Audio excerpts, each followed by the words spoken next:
movies make it look like psychics see full-on visions 24/7, where they wake up in the middle of the night, travel to different locations to corroborate their visions, and have zero doubt ever. But that's just not how it works. As an engineer turned psychic with over 9,000 readings, I'll share the one moment that changed my complete perspective on psychic abilities, people's perceptions on psychics, and how psychics see visions. Some of my new clients ask, Vaishali, how do things work in real life? Well, to answer this question, I have to take you over 10 years back, where I was sitting in front of my computer with a pen and a paper and a number to call. As I dialed the number, I connected with a psychic, and what she said made me a little perturbed. She mentions, "There's a black cloud hanging behind your head, and because of this black cloud, you cannot move forward or do anything. It is going to come in the way of everything that you do." And as soon as she said that, I became really nervous. Almost immediately, I responded, "Oh man, that's really bad. How do I get rid of this black cloud?" And she mentions, "Oh, that's really easy. There's a candle that you have to burn. And once you burn this candle, the black cloud will automatically disappear." So I told her I would go to a store in the evening, buy a candle, and burn the candle in the hopes that the black cloud is indeed going to disappear. And she says, "No, no, no, no, no, no, no. I have a special candle for you. And only if you burn that candle, the black cloud will disappear." I was like, "Okay, how much do I need to pay you for the candle?" And she paused and said dismissively, "Oh, it's just $900. And I paused. I could barely think of anything to say, and I told her that I'm going to call her back and let her know when I'm ready to buy her candle. This left me in a state where all I could think about was the black cloud, and I really needed to take some action. So I called psychic number 2. When I ask psychic number 2 the same question, there's no mention of the black cloud from psychic number 2. So I have 2 psychics and 2 completely different predictions. What do I do next? It's like being sick and going to a doctor who diagnoses you with one thing, and you go to a second doctor who diagnoses you with something else. Naturally, you go to a third doctor. And that's exactly what I did. I went to a third psychic and I got something completely different. Eventually, in my quest to find an answer to the mysterious black cloud, I kept on calling psychic after psychic until I reached 50 psychics, yes, 50, and every single one of them had something different to say. I had pages upon pages filled with notes, dates, phone numbers, and I was eagerly waiting to see how all these predictions are going to play out in real life. Coming from a scientific background, yes, I used to design computer chips. I was used to verifying things, and I was eagerly awaiting to verify these predictions. A week or two passed, and none of the predictions played out in real life. At this point, I threw my hands up in the air and realized that none of these psychics knew what the heck they were talking about, and wondered if any of it was even true. I also realized that if I wanted to get any answers, then I would have to study this stuff myself. And so the journey began, where I started to study to see if the predictions can really play out in real life.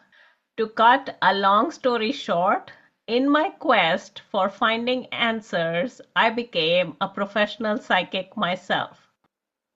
If you think this is a crazy story and would like to know how I became a professional psychic, wait until the end and you'll know how to access the second half of this story. As a professional psychic, I can almost tell a person who's never been to a real psychic by what they ask next.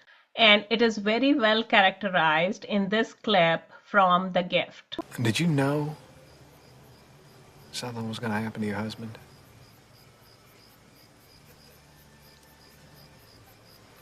In an ESP kind of way? Well, I don't know You if they... don't believe in it. I don't know, I guess I just don't believe there are any great mysteries in life. Kind of figure what you see is what you get.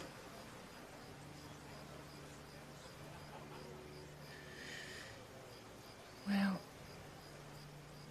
I didn't know that there was going to be an explosion, but the night before, I had these real bad dreams, you know. I dreamt that I was all by myself. The band, he wasn't around anymore, and tried to stop him going to work the next day. And this is a softer version of a person who is inquisitive. When life runs smoothly, we don't always look for alternate routes. We stay on the familiar road, not because we are closed off, but because we've never needed to explore any other way. And when you stick to something that is normal and familiar, you question something that is not. This is confirmed where a psychic is being tested in the same movie from The Gift. Watch this clip. How many fingers am I holding up behind my back? Objection, Your Honor. Your Honor, my client is sitting in this courtroom on trial for his life, partly because of powers that this woman claims to have. Now, in all fairness, I believe I should be given the opportunity to test the alleged powers instead of having to stand here and take her word for it. You have a good point. Objection overruled. Can everyone in the jury box see how many fingers I'm showing? How many fingers, Miss Wilson?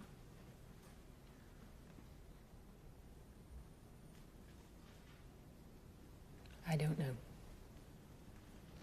You don't know? 7. 7 fingers.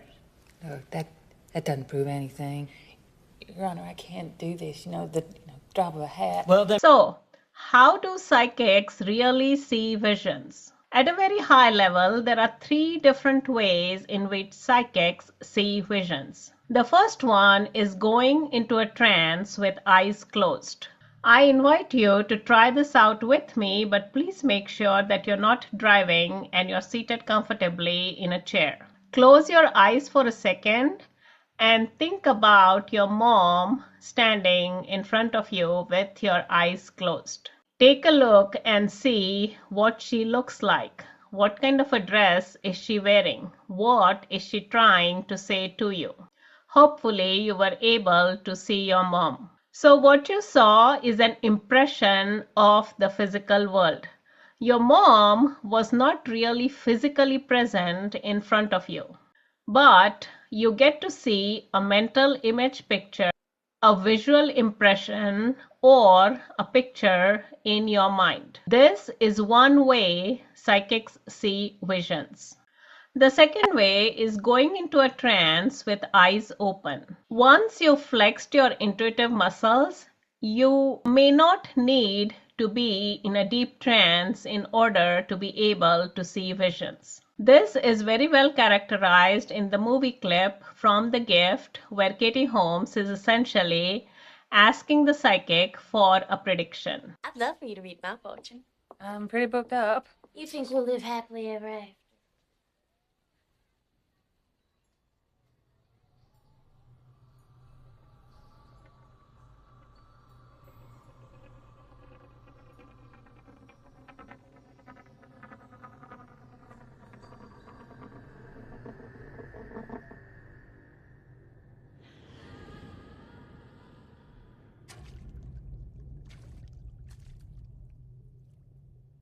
What's the matter? You see something bad? The third way is not being in a trance and the information coming to you. In this particular situation, there is no question being asked, the information just comes to you. This usually happens when there is an important message to be conveyed, a question to be answered, or an idea you are looking for. You get a flash of vision and it's gone. For instance, one fine afternoon, I was sitting in an open air wellness event and I got a vision of my friend, let's call her Amy, in front of me. I was really perplexed because I hadn't seen Amy in a long time. Not only that, seeing Amy at the wellness event was equivalent to walking into your living room and seeing an elephant in there. The elephant does not belong in the living room, hopefully not. It belongs to the jungle. And Amy and I know each other from completely different worlds. So I thought it was really weird and I started questioning, what the heck is she doing here?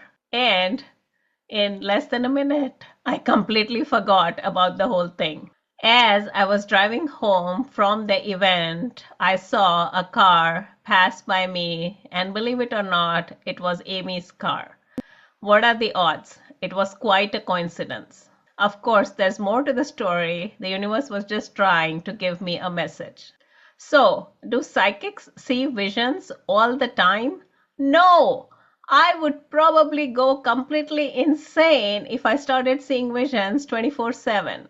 Now that you realize that there is not a non-stop movie playing in my head, the next question becomes, how do people cross paths with psychic work at all? Well, some watch it from outside, some experience it, and some live it. Not everyone meets psychic work the same way. The one watching from outside is a not yet believer, someone who is not aware of their own abilities yet. They can't believe in other people's abilities either and find everything questionable. This is very well characterized in the movie clip from The Gift, which you can watch here. Ms. Wilson, tomorrow Donnie Barksdale goes on trial for murder, and I feel that we have a powerful case. In fact, today the coroner verified Donnie's tissue under the victim's fingernails. Now, I only have one weak link I gotta worry about. What? You. You see, you're how we found out where the victim's body was. And how you found out, well, that might open up a real can of worms for us. Psychic phenomena, ESP, dreams, visions. The defense could go to town on you.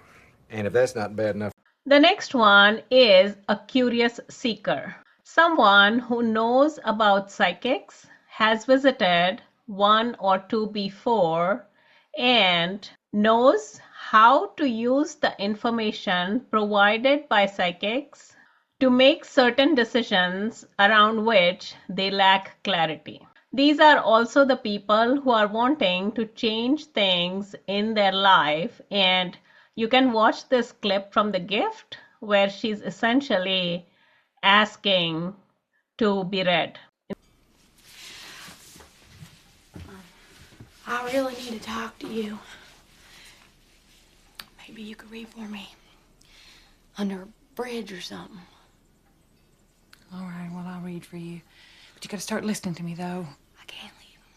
Don't you understand? Hon, he's gonna... The last one is the psychic himself or herself who is giving out predictions to other people. A good reader would usually have a lot of client testimonials suggesting that the predictions played out in real life. Mastery is when a reader can read not only for others but for their own self and has certainty about the predictions playing out such that they base a lot of their decisions on their skill. So, do you wonder how developed your psychic abilities are, and would you like to exercise these abilities in real life? Well, Next time you go to a party or an event, you can be at the entrance of the event and be able to read the room. This is the subject of my next video, and you're going to see this pop up on the screen, as well as another video which I promised you, which has the second half of my crazy story on how I actually became a psychic. So I will see you in my next video. Bye.